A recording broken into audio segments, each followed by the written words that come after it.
Buenas tardes y bienvenido a una nueva edición del Magazín El Lavadero. Comenzamos la semana, aunque sea martes. Nosotros empezamos los martes, aunque ya empezó la semana ayer lunes, pero nosotros, el Lavadero, empezamos los martes, como siempre aquí en Canal Torrevisión. Y como cada martes, comenzaremos con nuestra compañera Sumaya Shahir, con Más que Cultura. Después llegará a Laurín, el deporte, y terminaremos con que empiece el espectáculo con Macarena Albarracín. No se lo pierdan, tenemos una tarde llena de muchas sorpresas, mucho contenido y mucho entretenimiento. Acompáñenme.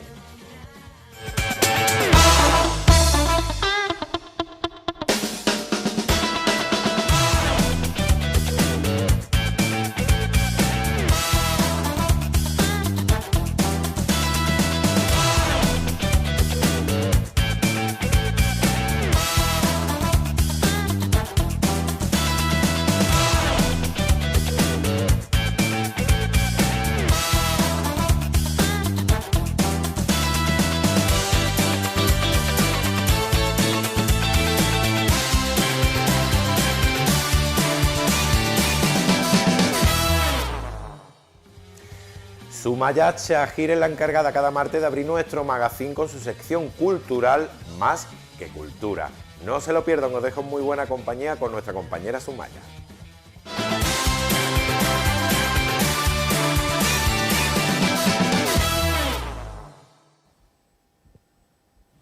Muy buenas tardes a todos, bienvenidos una semana más a una nueva edición de Más que Cultura del Magazín El Lavadero. Gracias a nuestro compañero Valle por darnos paso como siempre y como no, también agradecida a Visuales 2000 y a nuestro equipo de Torrevisión.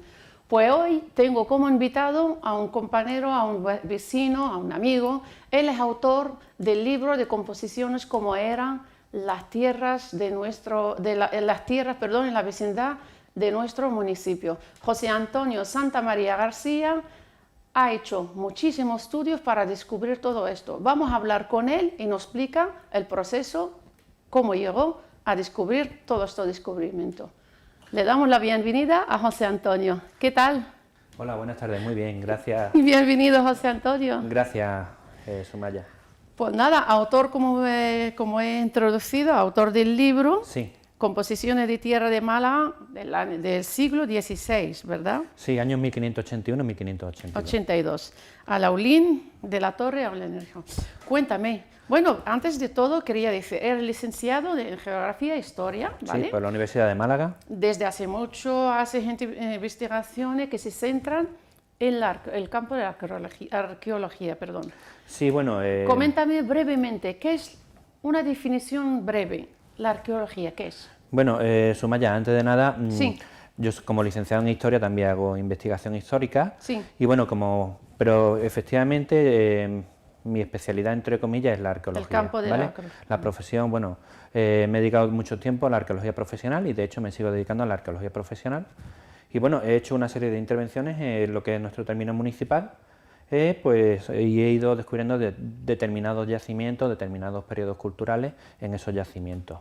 ¿Qué es la arqueología? Sí. Si me preguntas, retomando un poco la pregunta inicial, sí. Bueno, pues la arqueología es el estudio de la antigüedad a través de los registros arqueológicos de las piezas que se recuperan o que han quedado, las piezas, los cacharros, los utensilios que han quedado enterrados en la madre tierra. Pueblos del pasado, efectivamente. Claro. Cuando una casa de cualquier época se destruye, se queda sellada, o lo que son los utensilios domésticos de la casa se suelen quedar enterrados, y nosotros lo que nos dedicamos a desenterrar esos utensilios, esas evidencias del quehacer cotidiano de las casas de la antigüedad, tanto ya bien sean romanas, musulmanas, de época moderna o incluso más antiguas.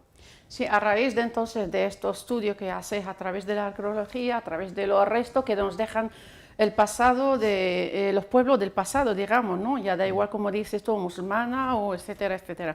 Entonces, pues allá por el año 2010 existen unas excavaciones en nuestro municipio. Háblame de esto. ¿Qué es lo que has encontrado y qué tiene que ver? Bien. ¿Qué relación tiene con el libro? Efectivamente. ¿Qué libro? Bueno, es que curiosamente, una de las facetas de la arqueología, de los arqueólogos como investigadores, es que tenemos que estar constantemente investigando en bibliotecas, en archivos, buscando documentación sobre los distintos yacimientos, sobre lo que se ha escrito sobre los distintos yacimientos o los distintos sitios, y entonces, claro, pues en esos archivos y en esas bibliotecas a veces nos encontramos con información que es distinta de la que originalmente buscamos. Pero bueno, vamos a centrarnos. Sí. En el 2010 se hace la circunvalación de Alhaurín de la Torre, la carretera que circunvala de Alhaurín de la Torre, que actualmente la utiliza mucha gente, y entonces en un determinado punto aparece un yacimiento arqueológico en lo que es el terraplén de la carretera. Examinamos ese terraplén, vemos ese yacimiento y entonces decidimos hacer una intervención arqueológica porque nos pareció interesante. Finalmente constatamos la presencia o la existencia de un yacimiento fenicio, más que un yacimiento fenicio, un yacimiento protohistórico indígena con material fenicio. Esto es, población indígena, población protohistórica que intercambia productos con los fenicios del Guadalhorce y con del Cerro del Villar y con el otro yacimiento importante, el yacimiento de la Rebanadilla. Bien, en el interior de esta excavación encontramos restos de mineral de hierro, restos de escoria. La escoria es el material que queda, el sobrante, la basura que queda cuando se produce la fundición del mineral. Los desechos, digamos. Los desechos de la fundición, y también encontramos algunos elementos metálicos. Entonces, obviamente, presentamos en el 2010, porque esto fue a mediados del 2010, en el 2010 presentamos en las jornadas o en el ciclo de conferencias Alhaurín es Historia, presentamos estos resultados, y al mismo tiempo el doctor Santiago, que es el profesor del Colegio del Pinar, presentó una conferencia sobre lo que es la arqueología industrial y sobre los restos de arqueología industrial que existen en nuestro término municipal. Y seguimos hablando en la misma zona que es Taralpe, creo, ¿no? Sí. Vale. Entonces, claro, él habla de los yacimientos de minerales, sí, lo que es la explotación minera, de los restos que se encuentran en el Llano de la Plata. Resulta que el Llano de la Plata, las concesiones mineras del Llano de la Plata están entre 4 y 5 kilómetros del yacimiento que nosotros conocemos, y precisamente en el Llano de la Plata hay mineral de hierro. Entonces, tras la conferencia que dio el doctor Santiago, nos ponemos a investigar porque pensamos que podría ser la fuente de aprovisionamiento de ese mineral de hierro. Es que es un poco complejo, pero bueno. Complejo y largo, sí, que requiere muchísimo tiempo para explicarlo, yo ¿no? lo estoy intentando resumir lo más posible, pero es que el tema es un poco complicado. Entonces empezamos a investigar sobre la minería en Alhaurín de la Torre. ¿Y dónde os llevaron estas investigaciones? Esas investigaciones me llevan al Archivo Histórico Provincial de Málaga y al Archivo Municipal de Málaga para buscar la documentación existente sobre la minería de Alhaurín de la Torre. Pero claro, el archivo no solamente tiene la información minera de Alhaurín de la Torre, sino que tiene información de Alhaurín de la Torre como de cualquier otro sitio, y tiene muchísima información. Entonces, claro, una vez que estás en el archivo, empiezas a investigar, empiezas a ver documentos, que unas veces te hablan de, de arrendamientos, otras veces te habla de los problemas del agua, otras veces te hablan de los molinos, los distintos molinos, y entonces cuando efectivamente encontramos un documento que yo lo he marcado como el 76C1, y actualmente es el 1484, porque la numeración es un índice que te lleva al libro donde está todo registrado. Que se llama el archivo, es que la nomenclatura, la sigla del documento ha cambiado, porque ha cambiado el inventario y entonces ahora en vez de 76C1 es en 1484. Pero bueno, resulta que nos encontramos con el documento 76C1, que este es un abecedario en el que se habla de una serie de personas, y una serie de topónimos, entre ellos Alhaurinejo.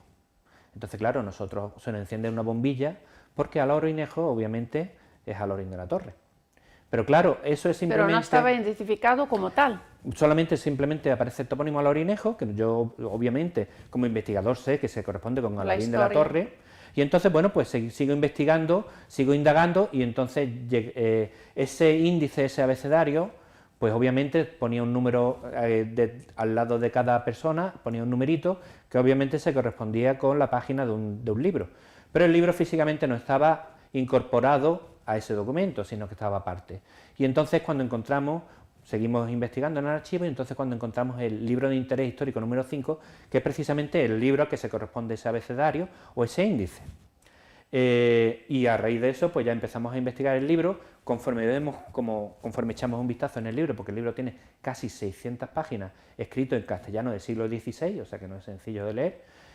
empezamos a ver obviamente que empiezan a aparecer una serie de topónimos, como el topónimo La Fuensanta, como es el topónimo Alorinejo, como es la primera vez que aparece Alaolín de la Torre, también que aparece citado en los textos. De la aparición de nuestro municipio me gustaría hablar más adelante. Sí, ahora después hablamos. Entonces, bueno, pues visto el libro, visto el volumen de información que tiene sobre Alaolín de la Torre, pues empezamos una investigación un poco más extensa y efectivamente empezamos a transcribir todos los documentos que podían existir sobre Alaolín de la Torre dentro del libro y finalmente, después de unos años de investigación, culminan en el libro, en la presentación del libro que hicimos el año pasado.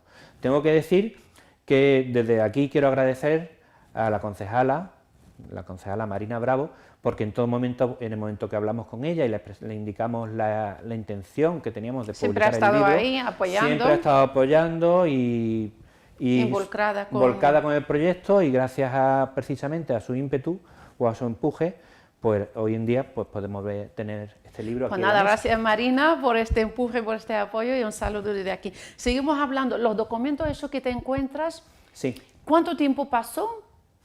Bueno, bien, vamos a ver. Hasta que localizas nuestro municipio. Ahora sí que quería yo preguntar y hablar de nuestro municipio. Bueno, realmente, prácticamente ya desde un primer momento, en el momento que tenemos el documento 76C1 y podemos acceder a una serie de, bueno, nos indica, por ejemplo, Antón Martín Molinero, página 89. Personaje que vivían. Que aparece en la A de Alorinejo, aparece, por ejemplo, Antón Martín Molinero.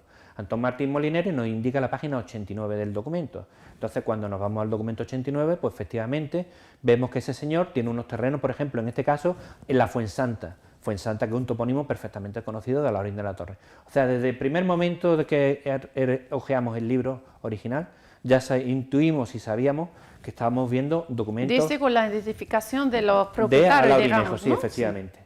Y en uno de ellos, efectivamente, aparece precisamente por primera vez el topónimo Alaolín de la Torre, citado en 1581, es la primera vez que aparece Alaolín, aunque aparece con la L, no con la R, con L al principio. Y efectivamente, y con la continuidad de la Torre. Es la primera vez, el primer documento en el que aparece Alaolín de la Torre. Sí, seguimos hablando de nuestro Alaolín de la Torre. Sí.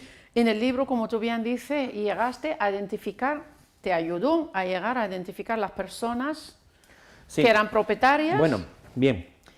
Y la pregunta, la composición no era la primera vez que se hacía o que se hace, ¿no? Sí, efectivamente.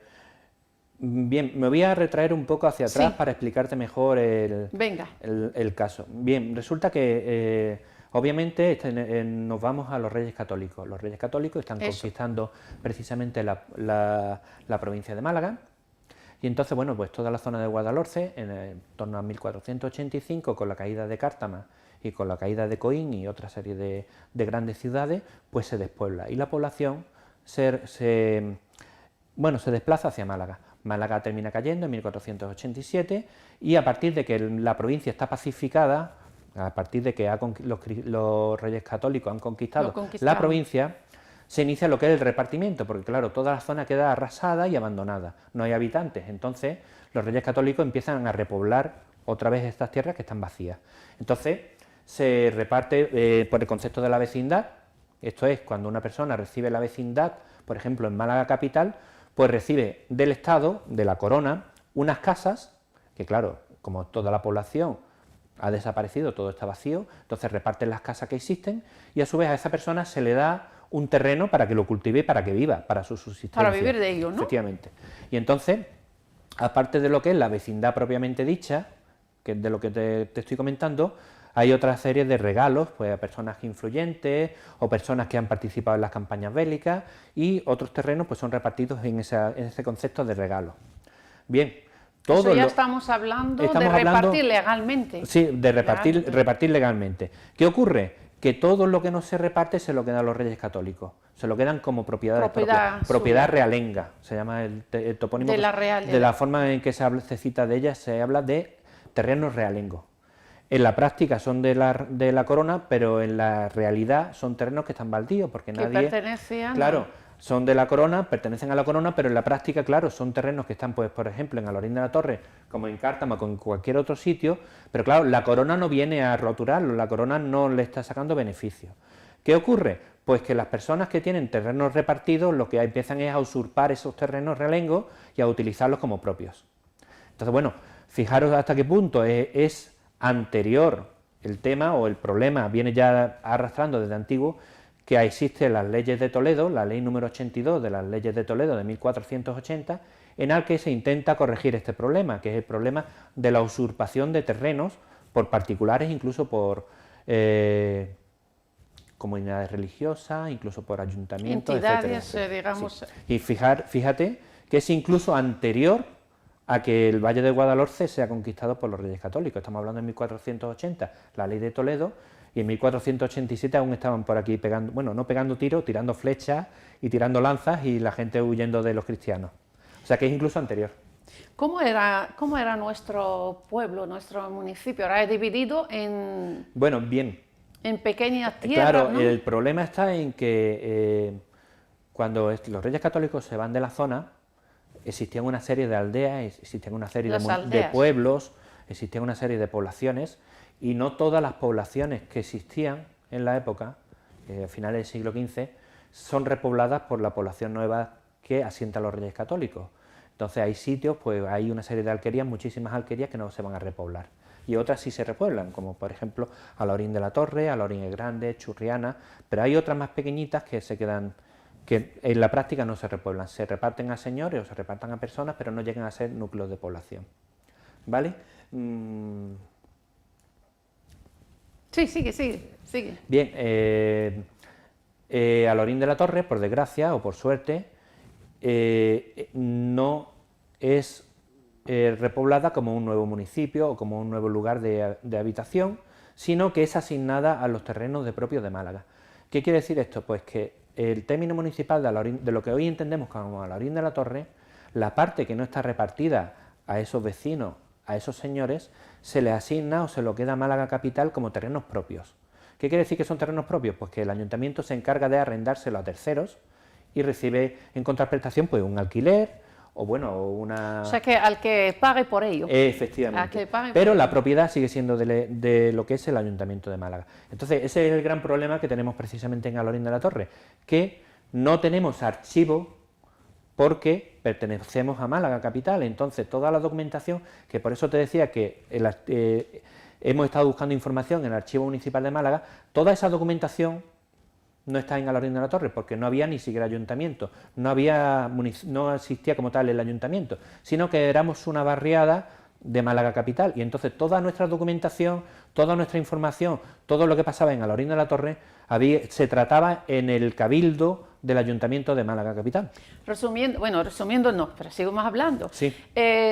Alorín de la Torre tiene un gran patrimonio, aún queda por descubrir, ¿no? Cuéntame eso que hemos estado hablando antes, porque, claro, ¿verdad? Porque tú desde la presentación de tu libro sí, no has parado. Bueno, no has parado. ¿Qué es lo que has hecho desde entonces hasta la fecha de hoy para seguir trabajando y descubriendo este patrimonio? Traía una lista, pero no me voy a poner a leerla. Así a bote pronto, de cabeza, pues mira, al mismo tiempo que hicimos el libro, que presentamos el libro, pues estábamos interviniendo... ¿Fue el año pasado que lo presentaste? Efectivamente, pero claro, el tiempo ha ido pasando y fíjate, ha pasado más de un año desde que presentamos el libro y no he podido venir a Torrevisión a presentarlo. Bueno, hoy ha tocado. Hoy ha tocado. Pero fíjate, para que te hagas una idea, al mismo tiempo que estábamos haciendo el libro, que estábamos presentando el libro, estábamos interviniendo en Torrealquería, sacando la ermita Santa Ana del Valle, que es una ermita cristiana que está justo en lo que es Torrealquería. Al mismo tiempo, pues bueno, estábamos presentando, un poquito después, en noviembre, presentamos esa excavación,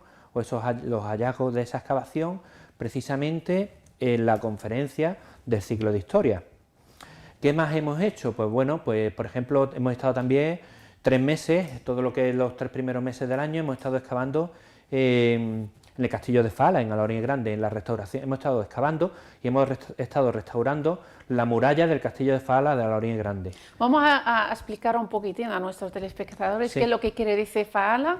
¿Y qué, Bueno, qué es lo que ha encontrado ahí? Y también Torre Alquería, que son sí. todos nombres, me gustan porque proviene del árabe. Sí, bueno, Cuéntanos un verás tú. poquitín sobre... Bueno, Fala es simplemente una alquería más, de estas que hemos ¿Es un hablado. pueblo?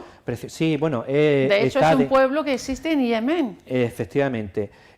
Fala es una alquería muy fortificada en lo alto de un cerro. La fortaleza. La fortaleza de Fala, porque está mal entendido. Bueno, se habla del castillo de Fala y realmente no es un castillo, sino que es una población con fortificación. Es una meseta y sobre esa meseta se asienta una pequeña aldea musulmana que, bueno, que está vinculada a una serie de molinos. Y eso está, bueno, precisamente en Alhaurín Grande, muy cerquita de aquí. Y bueno, es una alquería... Sí, que es hace una límite alquería, con los dos alhaurines. efectivamente, es una alquería, lo que te comentaba, es una alquería que no se repuebla después en época cristiana, que no tiene la suerte, por ejemplo, de Alhaurín de la Torre, del casco urbano de Alhaurín de la Torre, o no tienen la suerte del casco urbano de Alhaurín el Grande, de la alquería de Laulín, o no tienen la suerte de Churriana, no se repuebla posteriormente con población. Entonces es una alquería que se abandona y queda abandonada en el tiempo. Y sirve el castillo de Fala sirve de cantera de materiales para todas las construcciones de los alrededores. Como un almacén de... Sí, bueno, una cantera de materiales, Sí. las murallas están allí abandonadas, tienen 5 metros de altura y entonces allí la gente va a recoger material, A depositar o a recoger. sillares, a recoger sillares, a llevarse Sí. material de acarreo, material para lo que es la construcción de las nuevas viviendas. Hablamos de Torre Alquería, bueno, Torre Alquería es precisamente, bueno, Torre Alquería, que realmente sería Alquería de la Torre, más que Torre Alquería. Sí, porque es el pueblo de la Torre. Sí, pero que realmente es una alquería lo que hay allí, no es Torre Alquería, sino es la Alquería de la Torre, el topónimo real. Pero bueno, la Alquería de la Torre pues, es un yacimiento musulmán que se encuentra precisamente pegado a la Sierra de Cártama y la particularidad que tiene es que controla el arroyo Platero, que es el arroyo Platero es un camino natural que desemboca en la ciudad de Cártama y en el castillo de Cártama. Entonces, la Alquería de la Torre o Torre Alquería está justo controlando el acceso por atrás al castillo de Cártama, con lo cual es de una gran importancia militar y defensiva, porque vamos, es la que le controla precisamente la puerta de atrás del castillo y de la ciudad. ¿Vale? Y entonces muy importante en el siglo XV. Sí, vamos ya corriendo, Sí. no queda poco tiempo y es de verdad... Es una lástima que todo eso forma parte de la historia del municipio ahí y va. hay que dedicarle más tiempo. Pero bueno, volveremos. Seguimos. El patrimonio arqueológico de la Torre Alhaurino, pues, como ha dicho Fajala, la Noria también, todas Sí. estas las excavaciones que has hecho Sí. y descubrir con ello todo esto lo que voy a citar ahora. Fajala, la Noria, el resto de una estructura de la finca del Portón, Sí. Macbara, el cementerio. La Macbara de Torre Alquería. El Bueno, cementerio. efectivamente, te lo resumo muy rápido. Rápido. Bueno, hemos hecho la intervención en el castillo de Fala, hemos hecho la excavación, hicimos la excavación de la Macbara andalusí o del cementerio andalusí de Torre Alquería, hemos descubierto la ermita cristiana del siglo XVI de Torre Alquería, hemos participado en la prospección geofísica del Cerro del Villar, aquí en la desembocadura de Guadalhorce. Al mismo tiempo, pues hemos participado también en el estudio de paramento de la torre, de la alquería de la torre, porque la torre la torre físicamente está en mal estado y el ayuntamiento pretende restaurarla, consolidarla, y entonces hemos hecho los trabajos previos para lo que es la consolidación de la torre, que es el estudio de los paramentos, ver cómo está construida, qué es lo que no es original, qué es lo que es original, qué es lo que hay que quitar, qué es lo que hay que rehabilitar o Eso restaurar. requiere muchísimo estudio, muchísimo tiempo, muchísimo Bueno, apoyo. efectivamente, y también hemos hecho pues, precisamente un sondeo en la alquería de la torre también, en el mismo sitio, en el que hemos descubierto la parte de alquería, la parte de poblamiento.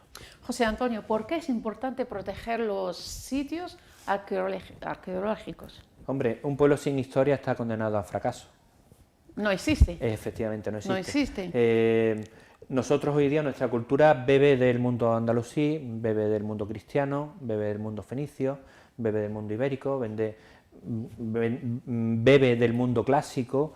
¿Qué sería de nosotros sin el mundo romano? Sin historia no tenemos vida, no hay vida. Hay que entender lo que somos nosotros hoy, nuestra forma, nuestra cultura, nuestra forma de entender la vida, nuestra concepción, entre comillas, occidental, es fruto de esa mezcolanza de culturas que nos han llevado hasta donde estamos hoy. Entonces, brevemente, Sí. quiero definiciones brevemente. ¿Qué diferencia hay entre arqueólogo, bueno, arqueología, Sí. la antropología y la historia? Brevemente. Porque tiene Bueno, relación. Vamos, la historia es la ciencia que lo engloba todo. Luego la arqueología es la parte de la historia que se dedica a investigar los restos que se encuentran en el suelo, que se encuentran enterrados, y la antropología es la que se dedica precisamente al estudio de los restos óseos. Entonces todo está interrelacionado porque todo es historia. O sea, yo realmente no soy arqueólogo, soy historiador. Eres y historiador. especializado en arqueología. Pero a todos los efectos, la prueba de que soy historiador es este libro, porque este libro precisamente es la transcripción o es la investigación sobre una serie de documentos archivísticos, que nada tiene que ver con la arqueología. Sí, volvemos a hablar del libro, volvemos a enseñarlo así a cámara, el libro que recoge la historia. Sí. Después de tanto estudio, tantas investigaciones, para conseguir documentaciones, archivos, que te llevó a arrojar luz sobre todo lo que hemos hablado hasta ahora y plasmarlo en este libro. ¿Qué te queda por hacer, José Antonio? Bueno, porque la historia nunca para. La historia nunca para y la historia siempre está sujeta a relectura, ¿vale? Entonces yo hoy, por ejemplo, puedo aportar una serie de datos, una serie de ideas, porque en definitiva nosotros interpretamos la historia. Entonces, yo puedo tener una hipótesis de trabajo sobre un tema muy concreto y dentro de 2 años, 1 año o 6 meses, otro investigador puede tener otra hipótesis completamente distinta de la que yo planteo originalmente.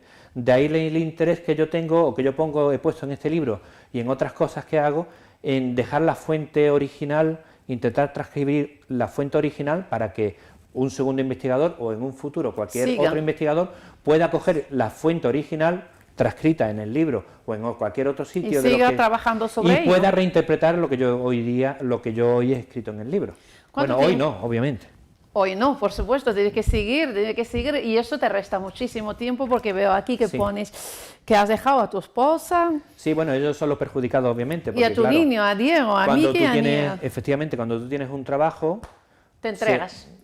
Bueno, cuando tú tienes un trabajo, obviamente está uno vinculado al trabajo, pero el trabajo de arqueología no termina cuando termina el horario de trabajo, entonces es muy sacrificado y si a eso... Sales a la calle a excavar y en casa... Cuando tú estás excavando, pues cuando llegas a casa tienes que hacer el inventario de los materiales, tienes que hacer el diario de la excavación, etcétera, etcétera. Y aparte de eso, si le añadimos el estudio del libro de composiciones, pues imagínate, a mí mientras estaba investigando sobre el libro de composiciones, el día se me hacía corto. Has llegado hasta de noche. Sí, claro. De noche ha estado por ahí, sí, ¿no? por supuesto. Bueno, es muy curioso cuando yo estoy saturado, entre comillas, cuando uno encuentra que ya no sabe por dónde a qué acudir para relajarse o para desestresarse, pues yo a veces me he puesto mi carburera, mi casco con mi carburera y me he metido a las minas a las 10 de la noche, a las 11 de la noche. Porque amas tu trabajo. Sí, claro. Porque lo amas. O porque de repente tenía un hueco libre y decía, bueno, pues... Y mi mujer siempre me lo ha dicho en varias ocasiones o muchas veces. Bueno, ¿cómo se te ocurre irte a la mina a las 10? Digo, bueno, vamos a ver, si es de noche y yo llevo mi casco con mis luces, a mí me da igual que sea de noche que sea de día. Pero vuelvo a decirte, José Antonio, cuando uno ama su trabajo, lo hace cualquier hora. ¿Es cierto o no? En cualquier momento. Bueno, ¿qué más nos puede contar brevemente? Bueno, es que al final del libro prácticamente no nos ha dado tiempo a hablar. No nos ha dado tiempo, pero tiene que volver otra sesión, porque verá, son... no sé ya qué tiempo nos quedará, pero... 2 minutos. 2 minutos. 2 minutos. Bueno, nos queda 2 minutos. Así que el libro de composiciones, el libro de composiciones es la legalización de las usurpaciones de terreno por personas, por propietarios que usurpan terrenos de la corona. Entonces Felipe II manda una serie de jueces de composición, se llama jueces de composición, de ahí las composiciones. ¿Qué es lo que hacen estos jueces? Pues investigan esas roturaciones ilegales y la legalizan mediante un contrato.